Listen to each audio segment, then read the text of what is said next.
Welcome into the Eyes on Texas multicast, coming to you live from the capital city of the great state of Texas, overlooking downtown Austin and the University of Texas, the 40 acres in our view.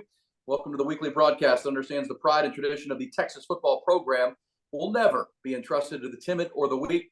This is why it's called the Eyes on Texas multicast. Our eyes are on the Longhorns on a daily basis, a weekly basis. We're a product of the Republic of Football.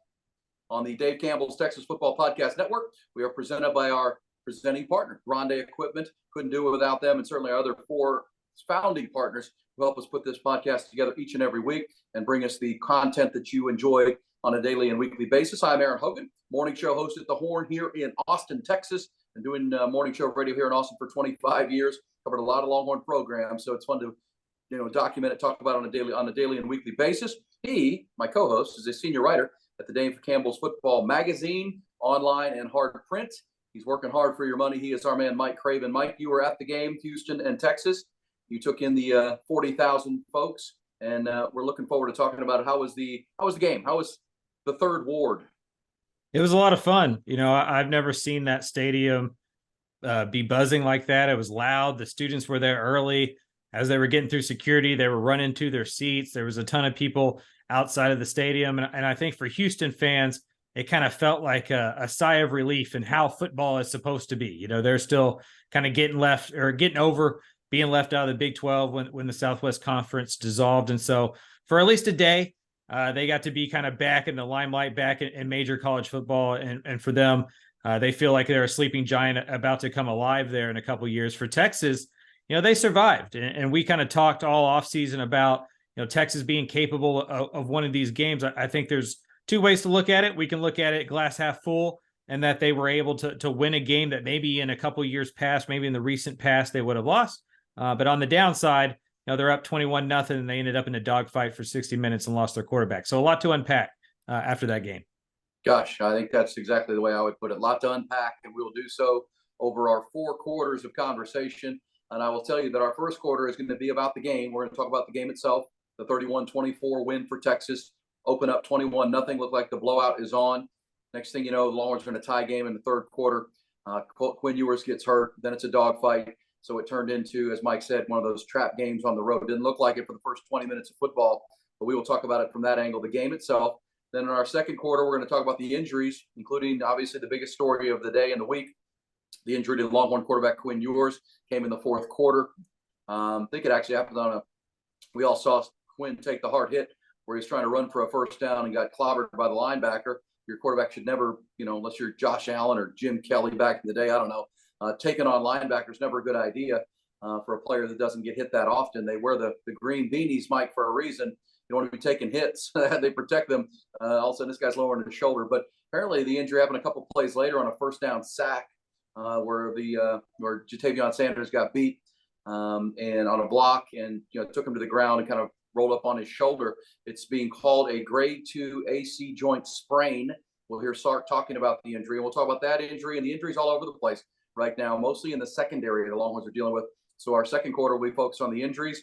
We'll also have our halftime segment to focus on the Longhorns in the NFL.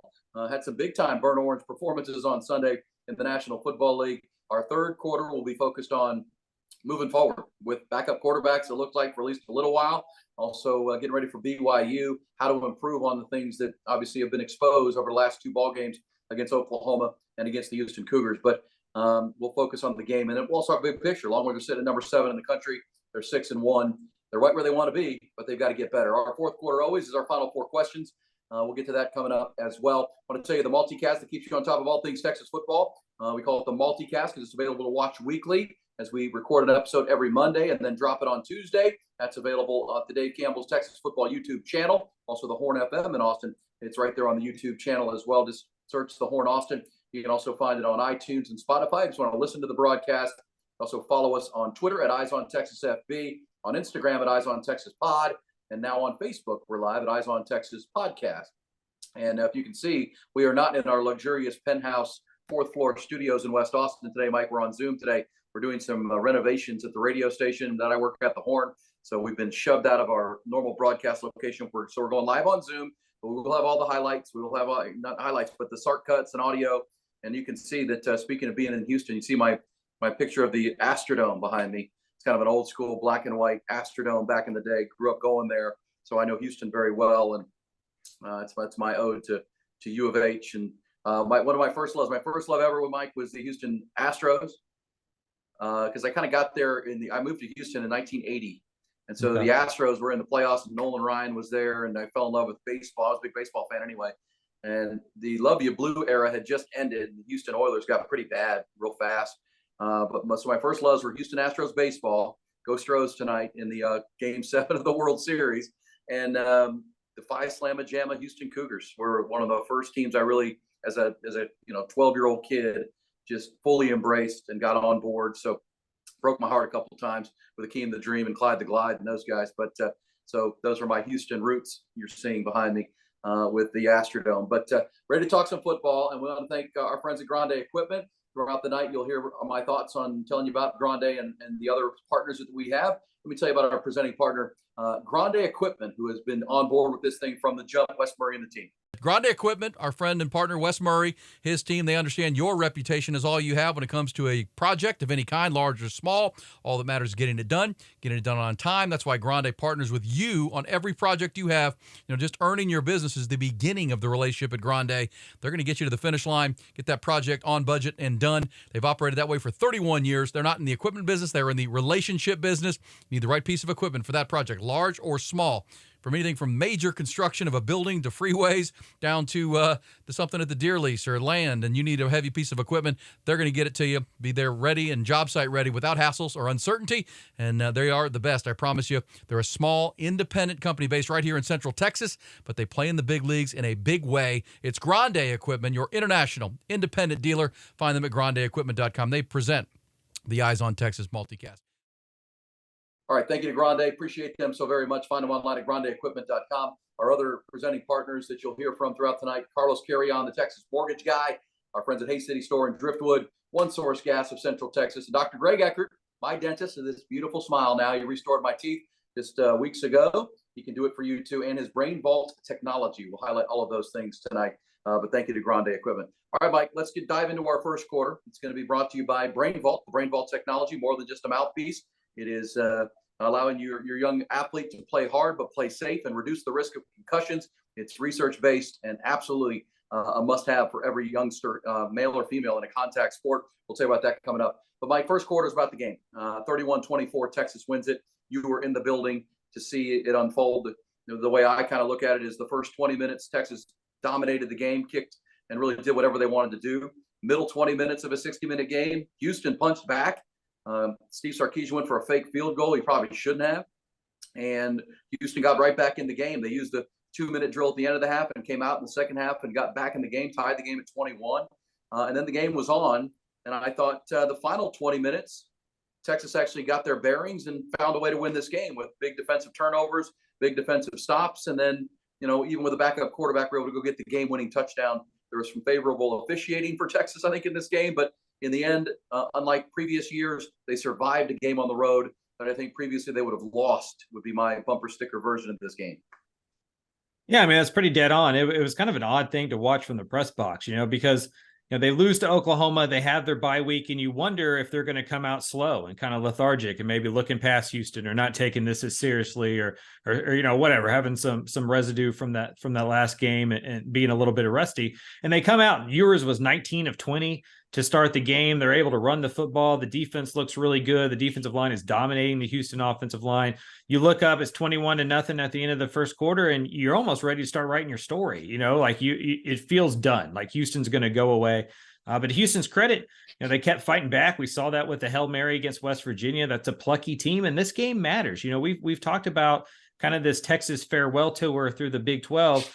They're playing Houston at Houston for maybe the first and only time this century. I can't remember when was Bleachergate, earlier in the 2021. Yeah. So not very often is Texas on Houston campus, and they know that they're not going to get them there again once they join the SEC. And so, they fought back. They found, I think, to me, the big storyline outside the Ewers injury was the Texas secondary and just kind of what Houston was able to do to them. I think at one point through the second and third quarter, they called 18 straight pass plays Not every single one was a pass play, because a couple of times Donovan Smith was flushed. One time he was sacked. And so those count as runs, but they called 18 or 19 straight pass plays against this Texas defense. And so Houston found what was working. They punched back against them, got some success through the air. Ewers and the offense came back to the ground a little bit after that fast start. You're not going to score on every single possession, so that's understandable. And it all of a sudden turned into a dogfight where, I was on the field for that third down or whatever that spot that they didn't get the first down for. And so I didn't see the replay until later to see that was such kind of a weird call that was going to end up being controversial. So just a wild scene. Everybody was pretty excited. It was cool that it was a 60-minute football game. But if you're a Texas fan, a Texas supporter, probably even a Texas player and coach, you would have hoped that you would have had the killer instinct to finish off that game, because you were a drive or two away from ending it. And instead it turned into, a full 4-quarter football game. Yeah, I think that's kind of what we saw. It's amazing to me. I don't know that I've seen a game turn so quickly, Mike, where 21 points on the board, 3 straight drives into touchdowns. There was a point midway through the second quarter, early on, maybe halfway through, midway through the second quarter. Texas had 3 trips to the end zone, and Houston had 2 first downs. They were dominating the game. Houston couldn't even move the chains. And then there was the point, about 8-minute mark of the second quarter, where Houston, as you said, the 21 straight passes, I think they finally realized that Jahdae Barron wasn't on the field. He was in a boot on the sidelines. Jalen Catalon wasn't playing, and Ryan Watts wasn't on the field. And all of a sudden said, what are we doing? We're trying to beat our heads against the Devondre Sweat, Byron Murphy wall, and we're, Donovan Smith is throwing off his back foot all the time. Let's just get the ball out and, take on this secondary. And it really started to work. So give Houston credit. Dana Holgorsen made the right decisions, I think, to start using Donovan Smith, not, trying to drop back and find guys, just get it out of his hand. Just move it out to, Matthew Golden. And, that got them going on that first drive. They got it to 21-7. And then Texas, had a long kickoff return from Keelan Robinson, got it back out to the 45-yard line. They were moving the ball. And then that drive stalled with about under 3 minutes to go in the first half. And this is where I think Steve Sarkisian, he even admitted after the game it was a mistake. He went for a fake field goal instead of kicking it, going up 24-7. Obviously, there's no guarantee Bert Auburn makes the field goal, but he didn't. I want to get your thoughts on this, Mike, because you were in the building and saw it. Felt to me watching the broadcast that although the crowd was there early and was excited to root for their Cougs, they didn't get much to root for up until about the 3-minute mark of the second quarter. That fake field goal on the heels of the earlier touchdown, all of a sudden the crowd was in it. If you just kick the field goal, you go to a kickoff, who knows what happens in the 2-minute drill from there. But getting the stop when they tried the little pitch play to the kicker really invigorated the Houston sidelines and then its crowd. And they went right down the field. And much like Oklahoma did, both ends of both halves, Longhorns have to get better in the 2-minute drill defensively and put it in the end zone. Then they came out with the ball, went right back down the field and scored, Mike. Texas, when they went for that fake field goal, up 14 points. Next time they touched the football, it was a tie game.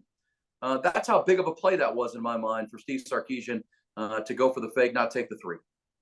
Yeah, I mean, went from 24-7 to 21-14, in a blink of an eye with a coaching decision. And if you're going to go for it, just line up and have your offense be out there that's been successful and just go for it on 4th down. There's something about stopping a trick play that really energizes a fan base, energizes players. And I think it puts a little seed of doubt into your players' minds. Like, why did we call that play? What are we doing now? All of a sudden your defense, it feels like a turnover in a way that a missed field goal doesn't. And so Houston was going to need a spark. Texas was going to have to start the fire, right? I mean, Houston proved capable of continuing it and making it a football game, and that's credit to them.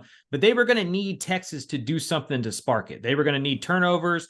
They were going to need mistakes. They were going to need sloppy play. They were going to need something from Texas because they're just not as good as the Longhorns. And that thing was a decision by Sark to get a little cute, to go for that field goal. I think it was cool. I enjoy Sark's honesty and his ability to be like, yeah, that probably wasn't that good, right? So I think that's good. But with this roster, with this team, you don't need that stuff. Like you have Xavier Worthy, you have A.D. Mitchell, you have Jonathan Brooks, you have J.T. Sanders, you have Quinn Ewers. Just line up and go for it if you want to do that way, if you don't trust your field goal kicker. And so I thought it was an odd decision and one that absolutely let Houston back in the game, let the fans back in the game, and gave some hope to that Cougar sideline. Yeah, agreed, 100%. But this is where you give Texas credit after letting them back in the game and Houston making the adjustments. Despite all the loose coverage and all the missed plays, Longhorns found a way to win this football game with a backup quarterback, and that's really the exciting part. We heard from Steve Sarkisian from today's Monday news conference recapping it. Here was Sark after he had watched the film, the positives he took from it, that this is still a team that is finding ways to win football games. We got a really versatile football team, and that the idea that we can win games a lot of different ways, and the fact that we're not one-dimensional, that if that one thing doesn't work, what do you do next, whether that's offense, defense, special teams. And I thought this game definitely showed that. Our versatility, I thought, really shined through. I thought our culture shined through in this game too. I thought the togetherness of the team, the ability to keep their poise and composure showed up in one specific instance, but I think overall, I think the perseverance, the mental toughness, all those things we touched on after the game definitely showed up. And I think the things that we emphasized in the bye week showed up. I thought obviously red zone offense was critical, and I thought we executed well there. I thought our ability to create turnovers, we've been harping on it, and how big were those two turnovers, the Jalen Ford sack fumble, the interception by Taff in the end zone were big. So to win the turnover margin 2-0 after not had taken care of it great the week before was really big. And then our return game, just two massive kick returns by Keelan Robinson, and really well done by that unit, was big. And I thought we were close on a couple punt returns. So I think that aspect of the game is starting to grow and get better for us. So, all right, there you go. There's Steve Sarkisian. There are positives, right? Finding a way to win a game, Mike. Your thoughts on Steve Sarkisian's initial, film study and what he saw? Yeah, for sure. I mean, like I said at the beginning of this deal, I think there's two ways to look at this game. I mean, and they're probably both true. You probably should look at them through both ways. Like, it is frustrating. Texas was much better than that football team. They were up 21-0. You don't want to give up that lead. You don't want to allow them into that football game, and to have a chance for them to tie it and send it to overtime on the road, they're late. Also, Texas has shown a tremendous amount of guts and grit that they haven't in previous years. Like, Texas was the team that was giving up second half leads and that was blowing things in the fourth quarter. They've been tied or behind in 4 of their 6 wins, I think, or 3 of their 6 wins, and then also against Oklahoma. And so they've had to battle in the second half. They've had to have those big drives down at the end of the thing. I think it was good for the defense to come up with a stop. We've talked about kind of the 2-minute defense in the first half against Houston, and both halves against Oklahoma. So that's a confidence builder. The problem for Texas is you go and you look at this team, and clearly the biggest bugaboo, the biggest Achilles heel is the secondary. And it's a very specific issue with the secondary. It's not the corners. Against Houston, they had 11 targets against the corners, only 7 receptions for 58 yards. 315 of the 378 yards Texas gave up through the air was the safety position and the linebacker position. Safety gave up 195 yards. The linebacker position gave up 120.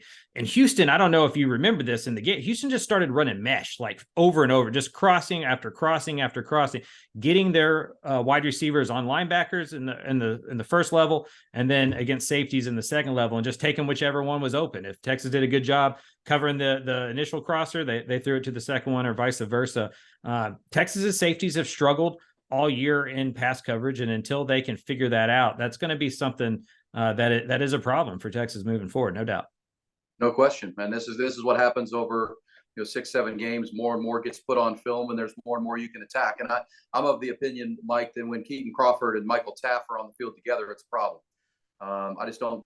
Keaton Crawford's the converted cornerback who is trying to learn to play the safety position. They moved him there because of his speed, but I don't know that he sees the field like a safety needs to be able to see the field and identify things.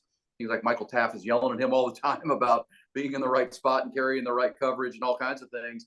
Michael Taff just sometimes is a walk-on. He's a good player, but just gets out-athleted sometimes in Big 12 football. That's just a fact of nature. When they're on the field together, it turns into a problem. This goes back to the injury to Jalen Catalon. Jalen Gilbo started this game, the freshman, the sophomore, because Jahdae Barron wasn't going to play. And remember, Jahdae Barron, this thing got so bad for Texas in the middle part of this game. Jahdae Barron was in a boot when the game began. He wasn't going to play. And they had to break the glass in a case of emergency, and he had to come play, and had made some big plays, including the 4th down play where they got the stop late in the game. They were hoping to be able to get through this game without him. This goes to Blake Gideon, the safeties coach. This goes to Terry Joseph and PK. They got to figure some things out. Hey, Nolan, our digital producer, Nolan Hogan, can we fast forward to cut 4? This is at the 11:06 mark. This is on the exact point that Mike just made about the crossing routes. He was asked about that today, obviously. You were getting killed with these crossers, whether it was Joseph Manjack or the walk-on Dalton Carnes. Those guys were just tearing them up in the middle of the field. Here's Sark with his thoughts on the crossing routes and what he thinks was working and what they've got to work on. Anytime you call crossers and you're in man coverage, it's difficult when they're picking the guy that's guarding the man that's catching the ball. And to their credit, they did a heck of a job picking us. You know, they didn't get called for it, so you can't complain that's what was happening. But it's pretty obvious that when picks occur, and we got picked a couple times, and that created a problem. We had one where it was poor communication. We didn't cover it properly. And one we were in zone. And when you're in zone, that's when you really got to be able to shut those crossers down and match those routes. So I think there was levels to it. But inevitably, we're going to have to play it better because we're going to see a ton of crossers this week. That's one of the staples of what BYU does. So we're going to have to play it better. Yeah, the linebackers for Texas allowed 9 catches on 10 targets. And to your point, that Keaton Crawford, Michael Taft combination allowed 170 yards and 7 catches on 8 targets, and so just not anything anytime Houston was able to get rid of the ball, they were having success over the middle of the field when they were isolating the linebackers and the safeties. Yeah. And that's going to continue because, I do think they've seen back-to-back pass first teams. I mean, this is what was so frustrating for Texas fans in the building and watching. Any defensive coordinator's goal is to make a team one-dimensional. Houston was completely one-dimensional. They couldn't run the football. They ended up with 40 yards rushing in the game. Yet they couldn't stop the one dimension, right? I mean, that's really frustrating. And I think there's some injuries there, but there's also some technique and coaching that has to come into this. And it's going to keep coming. And it'll get Texas beat eventually because they're not going to get out to the 21-0 lead. And the other team's not going to figure out, wait a second, why don't we just run these crossers all day? They're not going to stop it. They're just not fast enough on the back end. Yeah. I mean, I think that's why Derek Williams ends up playing so much. It's why Malik Muhammad gets on the field for 52 snaps against Houston as well. Like, they're just trying to get faster. And I am surprised because, we're not as smart as these coaches, right? Blake Gideon knows more about football, than I will ever know. But I'm really surprised that they didn't try to cross-train some of these corners at safety going into the year, right? Like, if Gavin Holmes can play a little safety, if Jalen Gilboa or Jade Barron is good enough to play a little deep safety, because Gilboa played pretty well, I thought, against Houston as well. I mean, again, it was more deep safeties and those underneath crossers against linebackers. And so it just feels to me that Keaton Crawford, Jaron Thompson, even Jalen Catalon was out. Like, a lot of those guys, they're just not fast enough to guard vertically down the field or to play man as guys are streaking across the middle of the field on crossers, as Sark pointed out. Yeah, and then the picks come in, and whether it's a pick or a rub, whatever they want to call it, same time they blew some coverages too, and that's got to get fixed without a doubt. Another, as we talk about the game here in our first quarter on the Eyes on Texas multicast, another critical issue is teams showing new defenses. Sark has said this again, and even and I know you went to the press conferences. Mike Dana Holgerson confirmed it that they threw a totally new defense together between the West Virginia game and the Houston the matchup with Texas. Dana Holgerson actually said if we had run the same defense we ran against West Virginia, we'd have lost 82-0. So they came out with a 3-high safety look, and they really just took, once, because obviously the first touchdown was A.D. Mitchell on man coverage with an in route back to the out touchdown in the red zone. And then it was one of the prettier catch and throws you'll see. Quinn Ewers to Xavier Worthy down the right sidelines. Beat the coverage and got in the end zone. From that point on, though, it does feel like, and Sark confirmed that they started to double in the back end, the two receivers, and so they're not going to beat us. And you should be able to beat that. So a lot of dump off passes, a lot of throws to C.J. Baxter and to Jonathan Brooks down in the flat there. But after the game, Sark said, look, they really ran a totally different defense than we had seen on film through the first 2 months of the season. It's the fourth team that apparently has done that. Here's Sark when asked about that. This is the cut 3, which is the crossing the team showing new defense. It starts at 12-16. See if we can hear that. He says he takes it as a compliment, but they got to be able to manage it moving forward. again, I take it as a compliment that people want to go to a length of doing something that they haven't shown through 6 games and do something totally different, and that's okay. And that, like last week's game against Houston, that was from the first snap of the game. It wasn't like they went to it after we had 21 points. That was exactly what they did from the first snap of the game, and we executed good football and obviously got out to a 21-point lead. I think for all of us, we have to continue to respect the game and stay sharp on our details, whether that's the scheme, whether that's the execution, whether that's the situations within the game and playing those situations. So through it all, I think it was a good lesson learned. And there's nothing better than learning lessons after a win, because I think that's when you win ugly, you can coach hard and you can fix issues and then come out and play better the next week. All right, so there he is. Says, I took it as a compliment. They keep throwing things at us we haven't seen yet. Holgorsen confirmed it, and Quinn Ewers adapted, but obviously then by the end of the game, Quinn Ewers was out of this game for Texas. One other piece of audio from Sark to wrap up our first quarter, kind of recapping a 31-24 win for the Longhorns to pick up win number 6 on the year. They're 6-1, and this is probably the most important part. Sark talking about a win is a win. This is what it's about. You just got to win the football game. This was a game probably last year, Mike, they lose. They lost it at Texas Tech in a very similar way, where they took a big lead and had to fight for it and lost in overtime. Same thing with Oklahoma State. Seemed in control. They ended up losing the game. Here's Sark on finding a way to win the game even with an injured quarterback. I think one of the keys for us is that we get some of the issues fixed coming out of the game. And I think that, again, our coaches will do that. I think that's a credit to our players. In the team meeting this morning and their position meetings, they were dialed in. They want to make sure that some of the issues that we had do get rectified so that we play better football. Nobody wants to play better than they do. And so I think that's a credit to them that they'll do that. And I think one of the keys for us in moving forward is keeping the focus on us. And I've said this early on, and I mean this, and I said the same thing to the team. The opinions of others really don't matter. What we do does. And I think that that's extremely important as we go on to this stretch here in the second half of the season, where every game is a Big 12 championship game. Our ability to stay focused on us and what we need to do to play good football, to keep stacking wins is of the utmost importance. Opinions really don't matter. There you go, Mike. Let's wrap up the first quarter. Your thoughts on that? Opinions don't matter. They really don't. I mean, the Longhorns actually jumped up in the polls, a spot to number 7 with the win because Penn State was a loser to Ohio State. That's going to continue to happen if they keep winning. But obviously, these mistakes we're seeing will lead to a loss if they don't get them fixed. Yeah, I mean, Texas controls their own destiny through the Big 12 and to the Big 12 championship game. They most likely control their own destiny to the college football playoff. There is a scenario or two where 12-1 Texas Big 12 champion doesn't get into the college football playoff, but it would take everybody else around the country, playing perfectly and just kind of that, that kind of thing to play out there. So I think for Texas, if we look at when they've struggled this year, even in games that they've won, most of it's been self-inflicted. I mean, even in the Oklahoma game against the loss, those 3 turnovers and running into the kicker and the not getting the goal line touchdown there when Oklahoma had the goal line stop. Wyoming, they were sloppy and kind of allowed the Cowboys to stay in that game. Houston, they're out 21-0, and then all of a sudden, the fake kick kind of gives Houston a little bit of momentum. And so when Texas has just shown up, played within themselves, played mistake-free football, they've blown these teams off the field in those moments.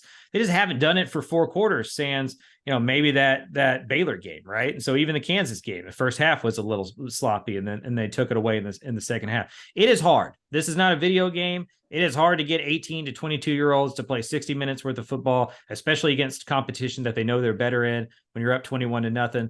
But that's the championship level that Texas is trying to get to. Sure, there are only 3, 4, 5 teams in the country that really do that week in and week out. But those are the teams Texas is trying to catch up to, and that's the kind of standard that Sark is trying to instill. And he's absolutely right. It's much easier to talk about those things and do those things after a win compared to after a loss. And I agree that maybe this would have turned into a loss in previous years.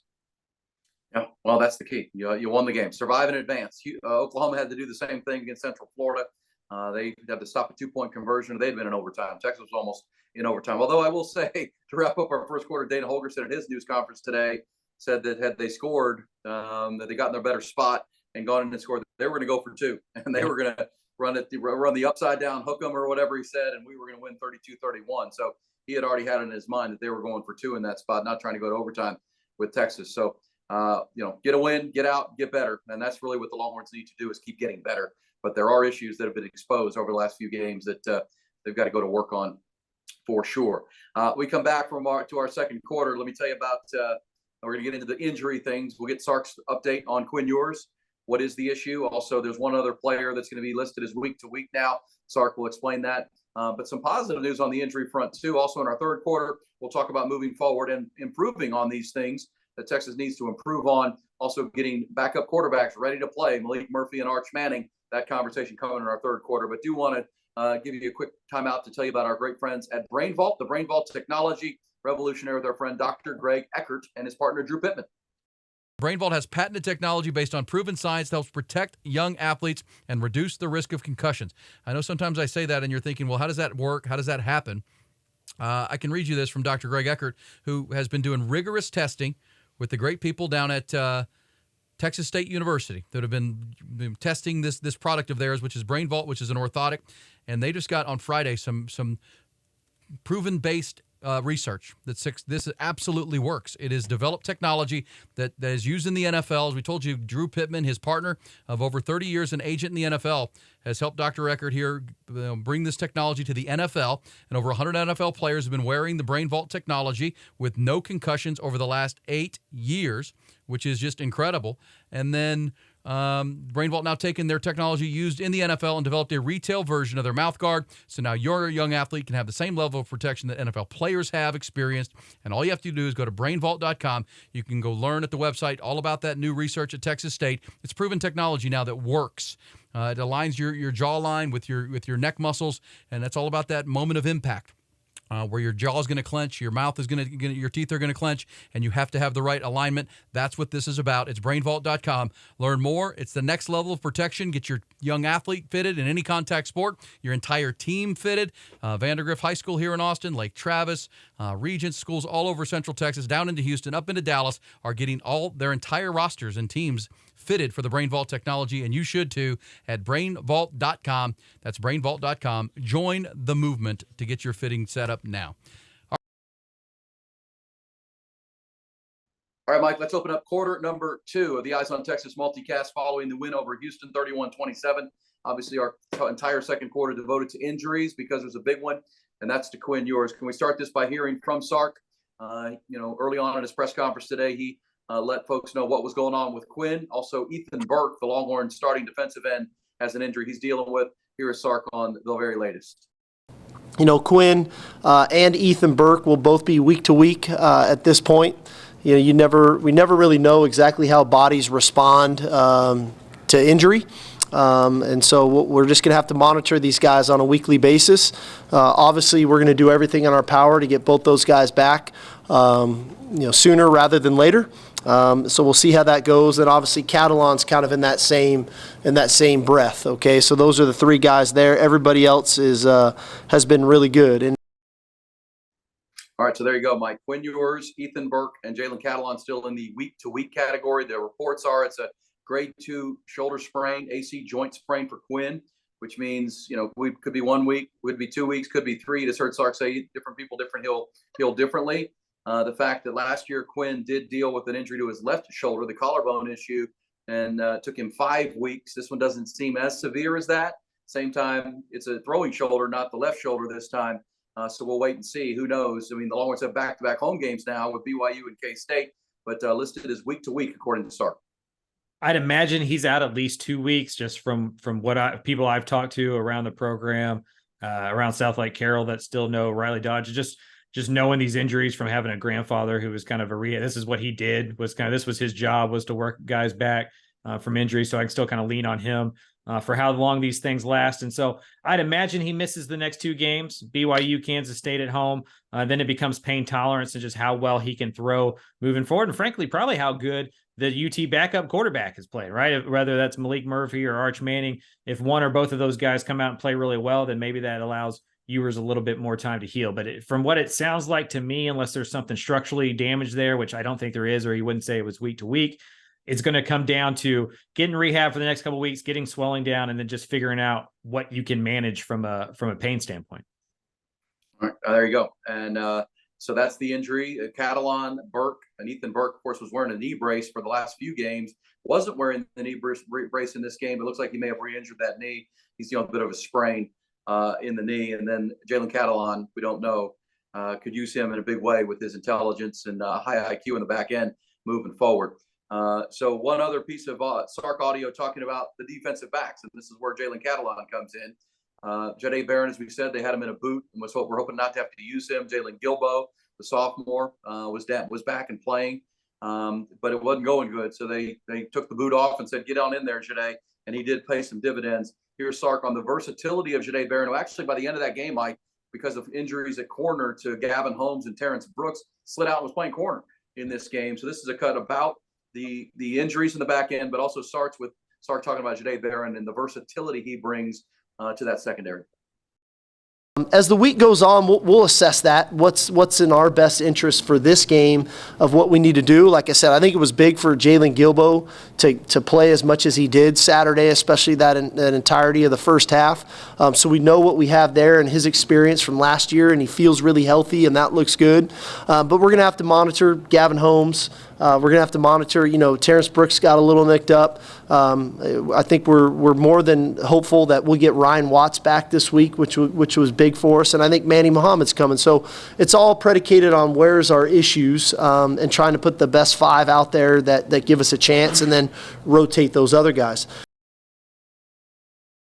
All right, so there is Sark getting those guys back in there. Working on the crossing routes will continue to be a factor for the Longhorns. So Jahdae Barron is one to watch for. And obviously Ryan Watts becomes a big one, right? If you get Ryan Watts back, I do think, Jahdae Barron hadn't played a ton, Mike, but to get him back, Watts was playing at some level at an all Big 12 level before he got hurt. He got beaten on a deep ball or two, but really there was so much confidence in him. It felt like teams were going away from him. Him not being on the field is kind of exposed at times, both sides of the field. And obviously, as you reported and talked about the safeties are really having a hard time. And what's interesting is it doesn't feel like Texas knows who their best safeties are. Like if you go to PFF and just look at snap numbers, Malik Muhammad, Terrence Brooks both played 52 snaps, obviously ended up kind of being the headline cornerbacks. But then Gilbo and Barron were split right at 32. Some of that has to do with injuries. I think both of them played pretty well. But then if you look at safety, Derek Williams is the most played safety for Texas at the deep level with 36. Then it's Michael Taft at 35, Keaton Crawford at 33, Jaron Thompson at 28. And so it doesn't feel like Texas even knows kind of who those safeties are. They're trying to mismatch them depending on personnel, depending on situations. And you just know, as you mentioned earlier, as you get more and more film, as we're getting into, game 7, game 8, game 9, really smart offensive coordinators are going to figure that kind of stuff out. And they're just going to isolate those guys, figure out what they can't do well. So they're going to have to iron out some of that and try to figure out how to hide that. I don't know this far in the year how you can do that.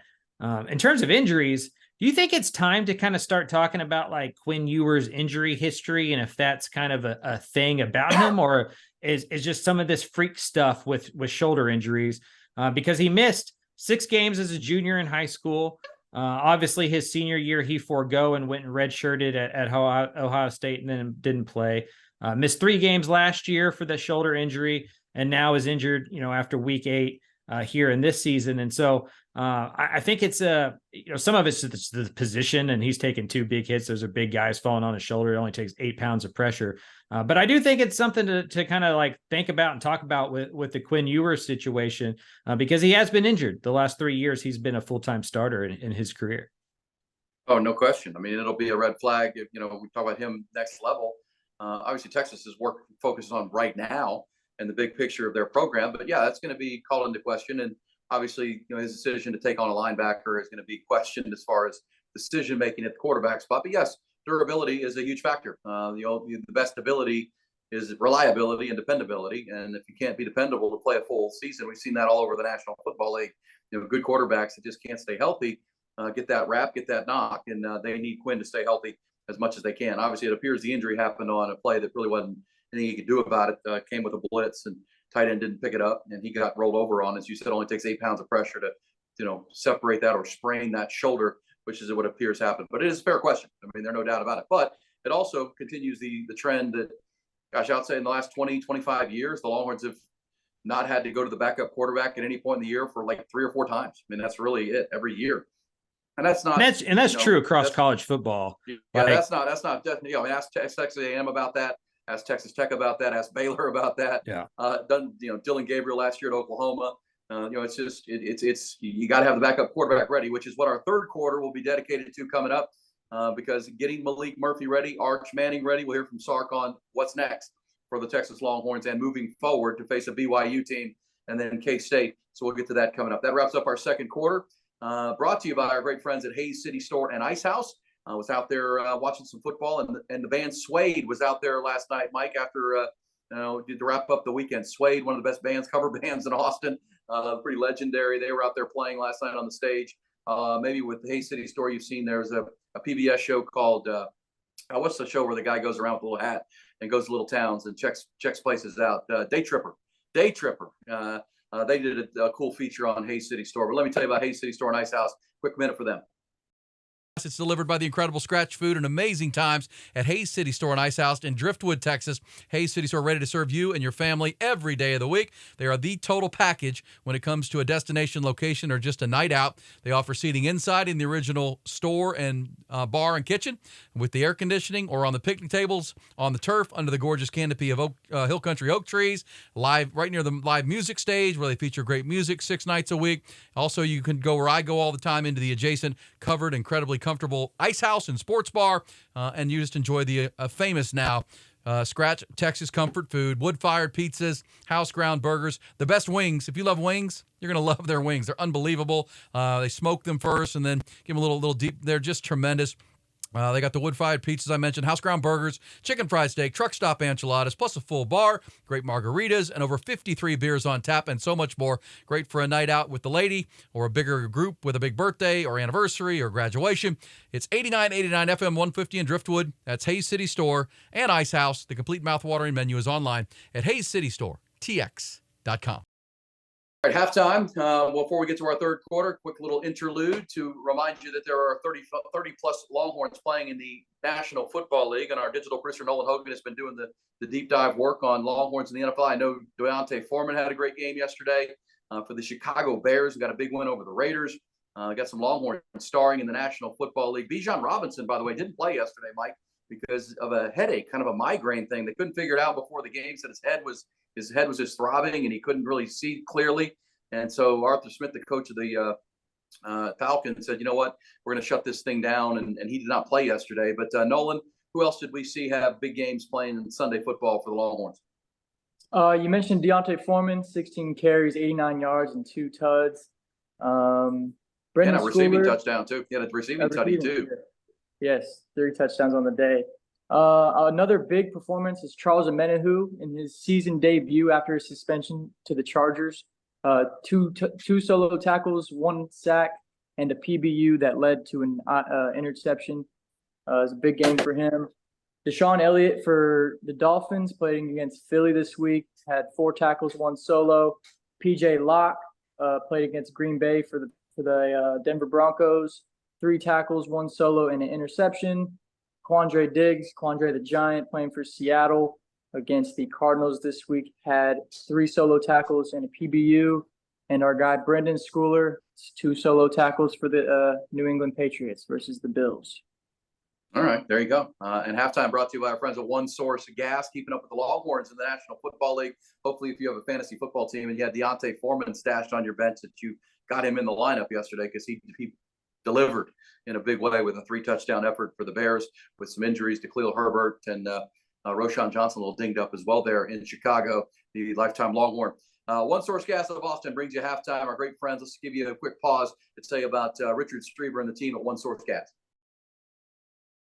One Source Gas of Austin is your Texas compressed gas leader. One Source Gas provides compressed gases such as CO2, nitrogen, oxygen, propane, and many more to various industries all through the great state now. They are your lead CO2 provider if you're in the service industry and bars and restaurants. We talk about Hayes City Store. They've got all the taps ready to go out there. Restaurants all over Austin, Central Texas, and down into San Marcos and beyond. Also the hospitality industry and the medical industry, very important in the veterinary field and in the medical field. If you need gases daily and weekly, they are your locally owned and operated operation for over 12 years. They understand exceptional customer service is the key when your success is about. That's what you can't do without it, right? So you got to have it. Just make sure it's there all the time. So if you're a bar, restaurant owner, dental office, veterinary clinic, just call One Source Gas or go to their website, OneSourceGasATX.com. That's OneSourceGasATX.com. They've got your compressed gas needs covered better than anyone. That's why they're growing, because they keep taking business from others who are not serving their customers like they will. OneSourceGasATX.com. Or call them 214-8484. That's 214-8484. They'll get you all set up. All right, appreciate their support, bringing you halftime each and every week here on the Eyes on Texas multicast. Twice a week now, because we'll have another episode that we'll record on Thursday. Full preview of BYU that will drop on Friday, right ahead of the big game. First home game for the Longhorns in quite a while, a month as a matter of fact. Played Kansas and then went to Dallas, had an off week, went to Houston, and now they're coming back, and that'll lead us into our third quarter. By the way, in our fourth quarter, coming up, we'll get our final four big questions around college football in the Big 12 coming out of the last week, including sign stealing. That has become a big conversation after what's going on at the University of Michigan. Can't wait to get Mike's thoughts on that. We'll hear Steve Sarkisian's thoughts on sign stealing and what goes on with it, and if it's a real thing or not, because Michigan's in the crosshairs right now with Jim Harbaugh. But Mike, third quarter, moving forward is the headline there. Now you're moving forward in the top 7 in the country, one-loss team, still remaining the highest-ranked one-loss team out there. But now you're going to be getting ready, a young quarterback, a new quarterback, Malik Murphy. Can we start with some audio from Sark? He was asked today about, what are the strengths? If there are 2 or 3 strengths of Malik Murphy that Longhorn fans are going to get to see on display starting Saturday at 2:30, what are the strengths of this young quarterback out of the state of California? He's definitely Malik's a natural passer. When he throws the ball, he throws a very beautiful ball, and I think there's not a throw that he can't make. I think he's got really good leadership qualities. I think the guys, like playing with Malik, and that's a positive as a quarterback. Inevitably, as a quarterback, you're only as good as the guys around you, and those guys, when guys play good around you, that makes your job a lot easier. And I think that's extremely helpful. And I think the third piece is his understanding of what we're doing. He's got a great feel for the game. He's got a good feel for passing the ball. He can make all the throws, but I think he understands what we do and why we do, and that's another added bonus. Right there, Mike. Thoughts on Malik Murphy? We saw him in the spring game, looked really good, turned some heads with the arm strength and the decisive throws down the field. Big arm, big athlete. We're going to need to see Malik Murphy, it looks like. Looks like it. Big guy, can make every single throw, as Sark said today at his press conference. Super talented, won a state title when he was a high school player in California. Kind of dealt with injuries the first couple of years he was on campus. The spring game was the first time a lot of us got to see him really throw a football in a real setting. And so was impressive there. As Sark said, has the respect of his teammates. And so it's going to be an interesting week, because the elephant in the room is there, right? Like this is going to get, people are going to talk about Arch. If Malik starts, it's going to be a series or two. If it's not, right down the field scoring touchdowns, people are going to want to see Arch. And he, Sark today at his press conference said both of them were getting snaps with the first team. So it's going to be an interesting week on the 40. It's going to get fun. Well, to that end, let's hear Sark talking about getting 2 young quarterbacks ready, because obviously, just like we saw Quinn go down in that game, Malik Murphy could suffer an injury at any point in any ball game. So Arch Manning will get more and more reps as we go, and that's the royal family of football right now, the Manning name. We know it's hovering there, but let's hear Sark on the strategy for he and his coaching staff, A.J. Milwee, the quarterback's coach, Kyle Flood, the offensive coordinator, to get both quarterbacks ready to play as Quinn Ewers rehabs. We got to take our time as a coaching staff, which we started on yesterday. What are the things that Malik does well? What are the things that Arch does well? It's not always about the idea of the play and putting it on a whiteboard, because there's a lot of plays that look good, but what do they do well? And then how do we ensure okay, here's the concepts that we think they run really well. They don't have to run the whole playbook. They need to run what they run really well.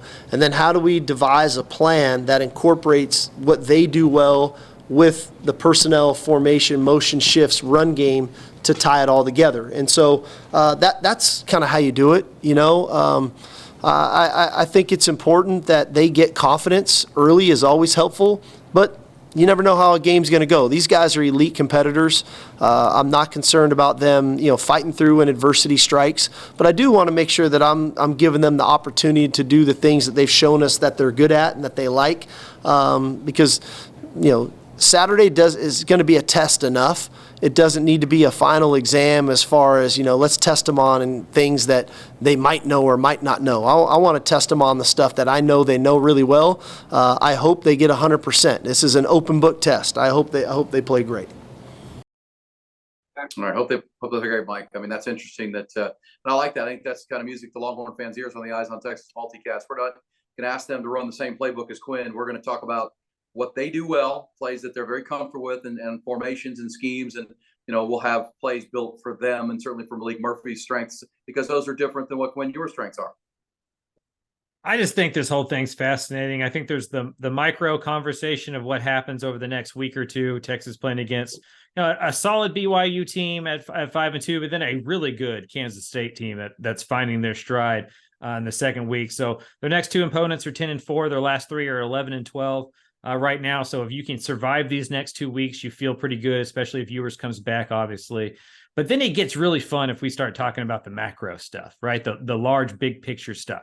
We've talked about all offseason how this for Quinn Ewers is kind of a show me or leave me type of season. He was either going to be in the NFL draft or maybe in the transfer portal. I think the injury kind of opens up the third option, right? And if that third option exists, are a Malik Murphy, are an Arch Manning even on campus? Is this a debut or a resume building thing for them to get into the portal or to be the starting quarterback next year? What does it mean for Quinn Ewers if these two guys play super, super well? What does it mean for Texas if neither one of them does? And so there is just so many things that could happen here on Saturday. Maybe Malik Murphy comes out and throws for 280 yards and a couple touchdowns, no interceptions, and this thing just goes to bed for a little bit. If not, there is a real controversy in Austin. And I guess I grew up in the era of the Mac Brown stuff before Vince Young got there, where it felt like every single year was a quarterback controversy, where we were always trying to know if that next young gun was going to step up and be even better than the guy who is the starter now. And so it feels like kind of that situation right now where, to its credit, Texas has built so much talent in the quarterback room that we all just want to see it.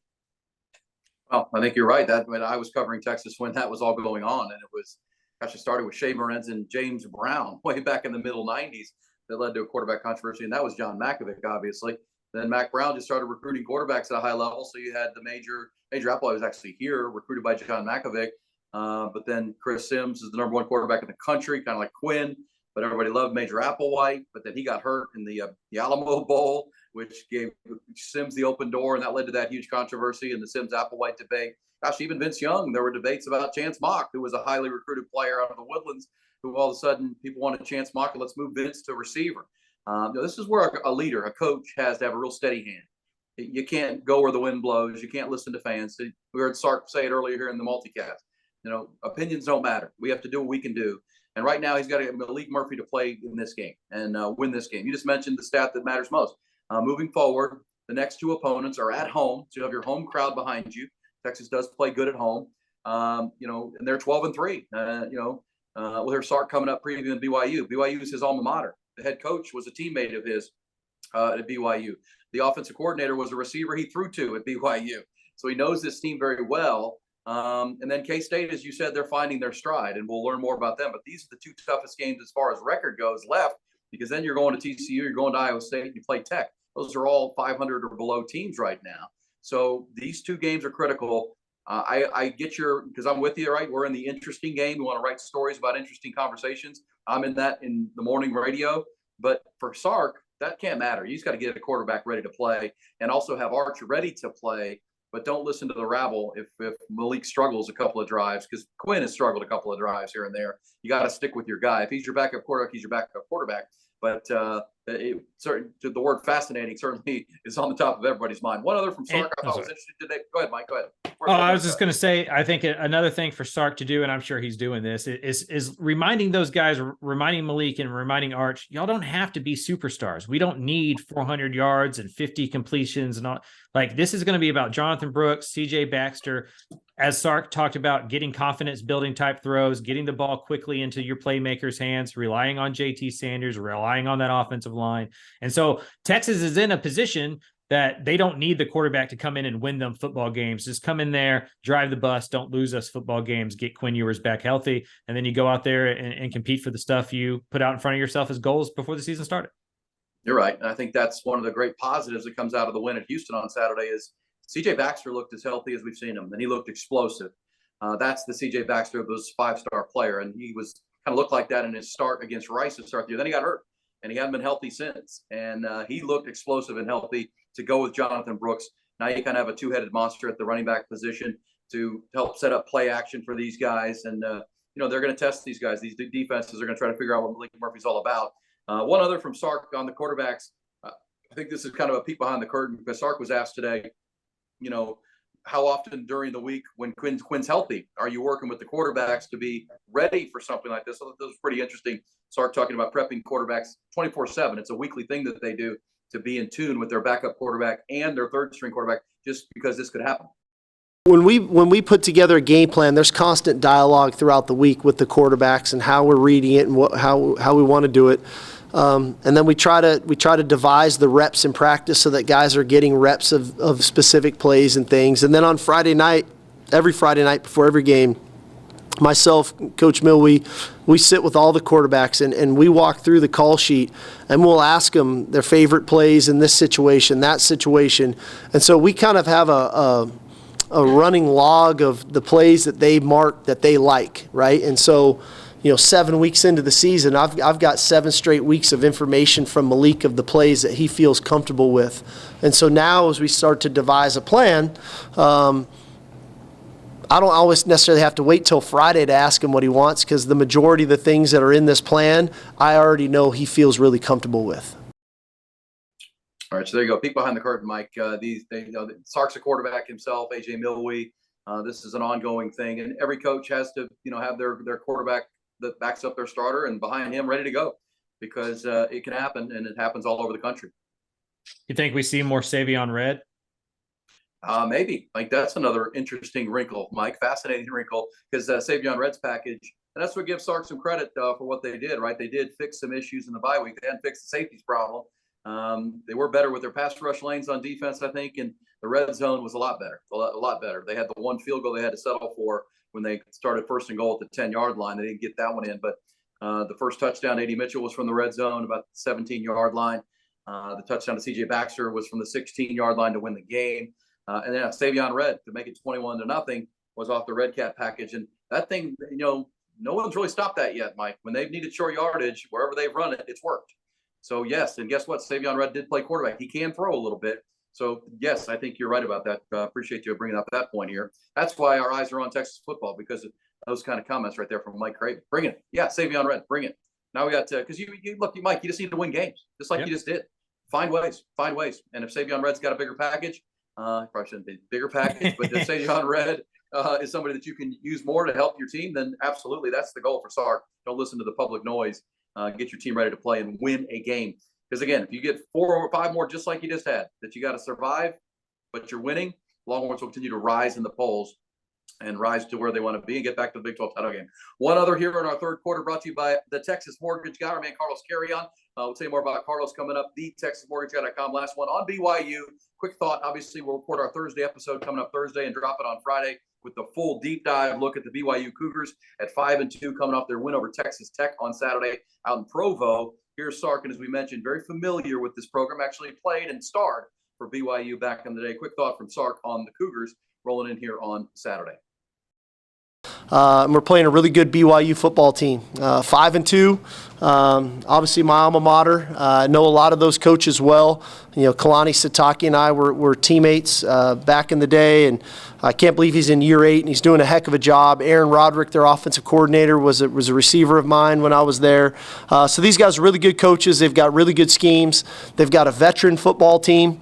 And they play extremely hard. They're tough-nosed, they're hard-nosed. They play the game with a real mentality, real effort-first team. I think the ball is going to be critical Saturday. I think they've created 15 turnovers on defense, and I think if you just watch the Tech game, if you want to talk about the deciding factor in the game was their ability to create 5 turnovers and what it meant in that game. Definitely got a veteran quarterback in Slovis.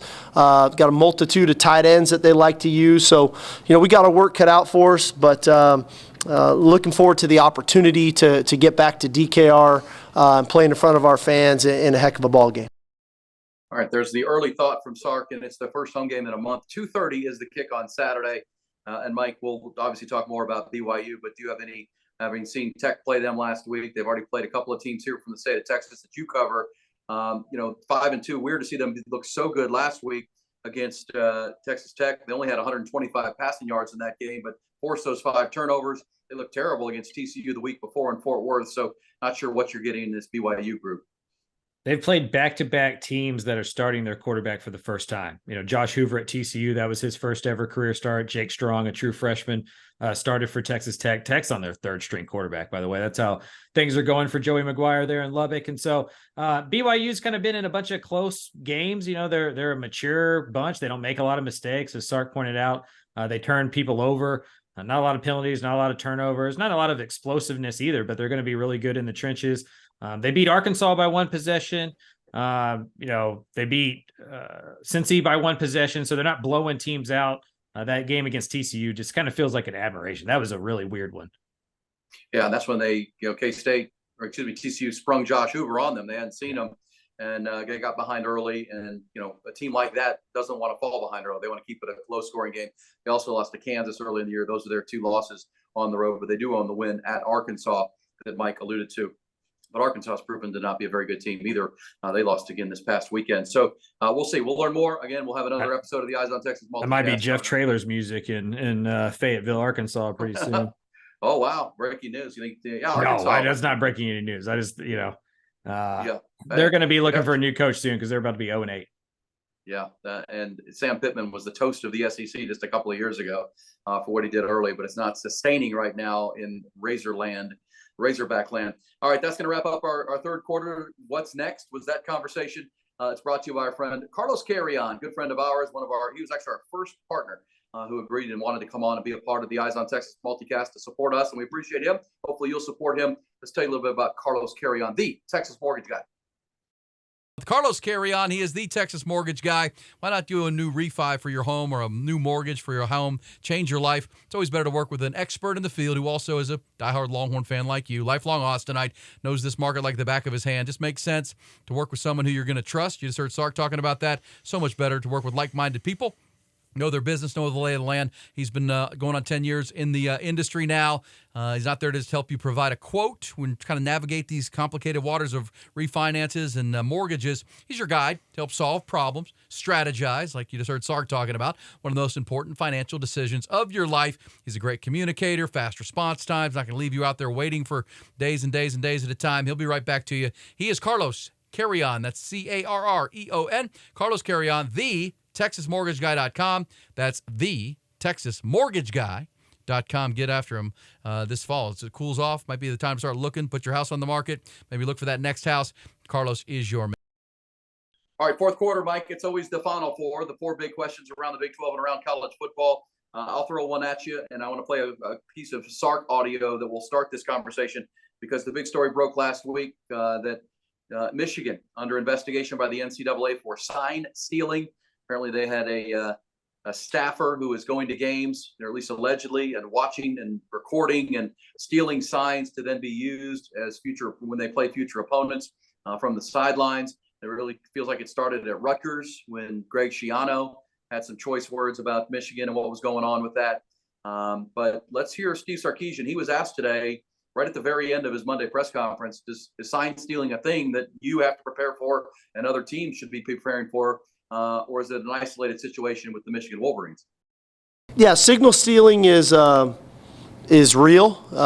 It is a definite factor in college football. I think some teams rely on it much more than others, and so you do have to devise it. That's why we got boards and signalers and different colored shirts on the sidelines and every which way of how we try to get the play to our players, to be fair to them. I mean, nobody wants to run a play when they know what play's coming. It's like going to bat and trying to throw your best pitch and the batter knows what's coming. He's got a better chance of hitting it. So we try to hide it as best we can, to give our players the best chance to be successful. All right, Mike, thoughts? There's a story out today that, according to the Associated Press, that the Michigan staffer, someone named Connor Stallions, Mike, sounds like he should be an adult film star or something. It says here that he purchased tickets to 11 different Big Ten games. So they've got his record of buying tickets to games to be there and allegedly steal signs. And sounds like scouting to me, but what's your take on this whole thing? How big of a deal is this for Michigan? One of my favorite shows ever is The Wire, and the GA kind of assistant guy getting in trouble for this is like when low-level drug dealers get in trouble for selling bud, like on the side of the street, where like the main capo guy gets away with everything because he never touched the drugs in the first place. Like, this guy isn't going there without Jim Harbaugh directing him to. So I think that is funny. The second part is, this is just dumb NCAA stuff anyway, because if you just put a microphone in guys' helmets, you wouldn't have to do all these weird signs from the sideline. It's 2023. We could probably figure out how to afford that with the billions of dollars we're going to get from the expanded playoff situation going on. I think that's silly as well. And then also, I don't know if anybody ever notices, like, you know how coaches and teams, they like cover up their signs on the sidelines with those like big sheets and stuff. Yeah. And everybody always thinks it's to like stop the other sideline from seeing it. Really, it's to stop the all 22 camera from seeing it, so they don't have to change it week to week to week every single time an opponent sees all that kind of stuff. So sign stealing, as Sark said, is a huge part of college football because they're not allowed to put microphone in quarterbacks' helmets like in the NFL, to where they still have to do hand signs from the sideline like it's 1983. Yeah, that should change immediately, by the way. And question number one, I'm not sure why that's not already, it certainly has changed things. Major League Baseball, right, where the Astros and Rangers are playing, and the Astros famous for their sign stealing. They've got the electronic technology now to be able to catcher to pitcher, and they don't have to do signs anymore. It's pretty simple. We have the technology. Why not fix it? But it is a real thing, and I do agree it'll be a slap on the wrist for Michigan, because that's my second question for you, Mike. Michigan smashes Michigan State this week. Georgia's without Brock Bowers. Ohio State, they beat Penn State in a rock fight, but it just feels to me that it's Michigan and everybody else in the Big Ten right now. They might be the best team in the country, which is why this story is taking national headlines. This might be Michigan, the Jim Harbaugh's best football team. Yeah, that's who I picked before the season started to be the champion. Saw them in the Fiesta Bowl against TCU. Should not have lost that football game. And so I think that is the deal with Michigan, right? Like, their season doesn't start until they play Penn State and then Ohio State. I mean, they only really have two hard games on their schedule, and then we all assume we're going to see them in the playoff, and they're going to have to prove that they can win the big one. But that offensive line is incredible. The defense is really good. I think the quarterback's solid. The running game's good. That's a really, really good football team for sure. Yeah, and then the big question would come if they were to win it and play for it, and all the things going on. Jim Harbaugh was, of course, suspended to start this year. Now this deal, he'll be coveted to come back to the NFL, Mike. I mean, he's been coveted before. He's built one heck of a team there, and a lot of teams around the NFL looking for coaches. What's one of your final four questions, Mike, around the Big 12 that you cover, the schools in Texas, or around college football? I think for me, is Kansas State legitimately a contender to Oklahoma and Texas? I think we both, and I think most people in the country, kind of just made this thing a two-team race. Kansas State lost to Missouri. They didn't look as good as they were last year. Deuce Vaughn wasn't replaced. They haven't had that kind of just big play potential offensively. The defense has been solid, but we should have all known. It's like Nick Saban in Alabama. And I'm not trying to put Chris Kleiman into like GOAT's territory here, but there's some teams that are Kyle Whittingham at Utah is one of these guys, right? Where it's like, you cannot see Utah play really good early in the season. You cannot see Alabama play really good early in the season, but you should never write them off because the coaching is going to win out over the time, right?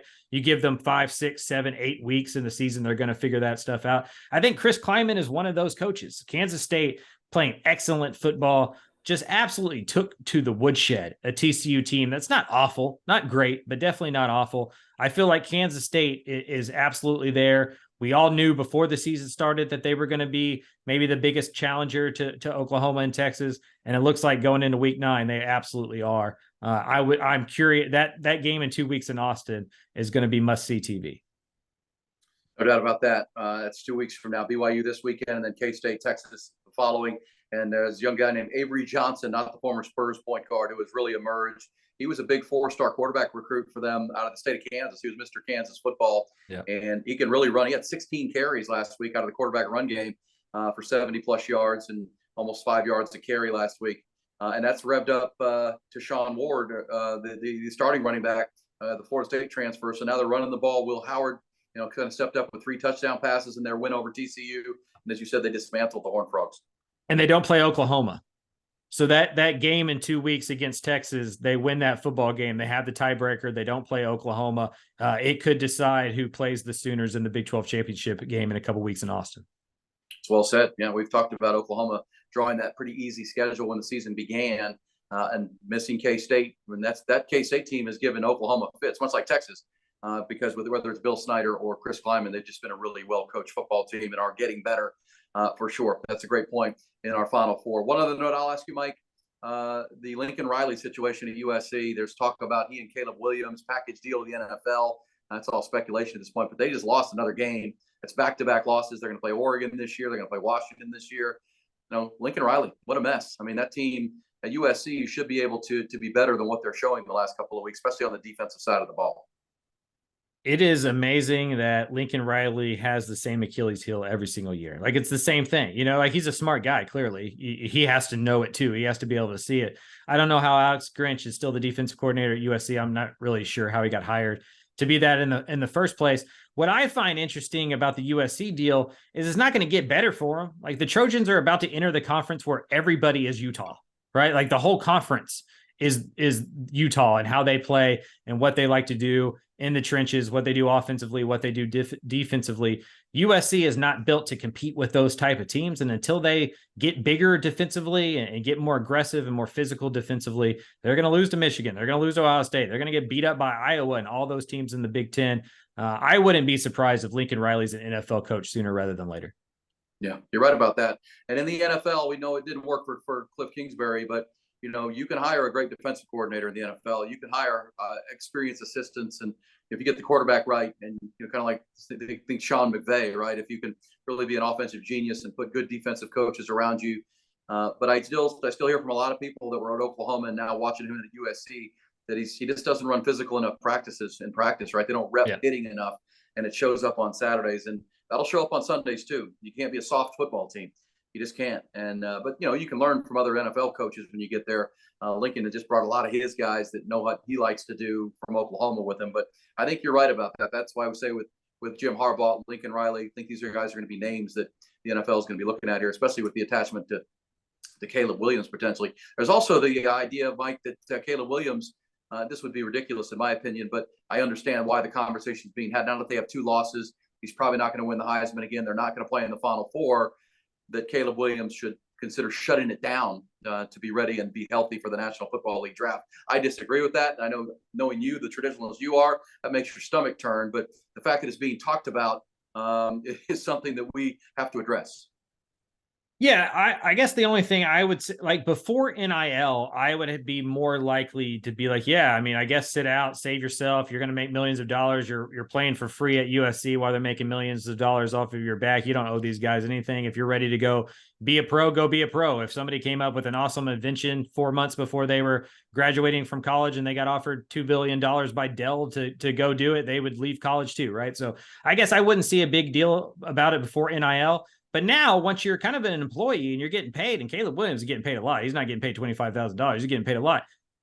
I think you owe it a little bit more to the people that gave you money, to the school that allowed you to get that money, to the coach that recruited you to get that money. And so I think you kind of run into contract stuff. And this is kind of a new frontier in college football.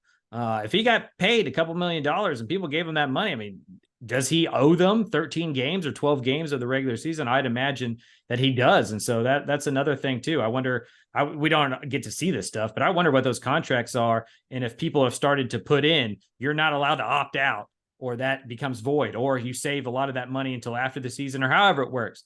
I think that's just a new layer to NIL and to player empowerment and what college football is becoming.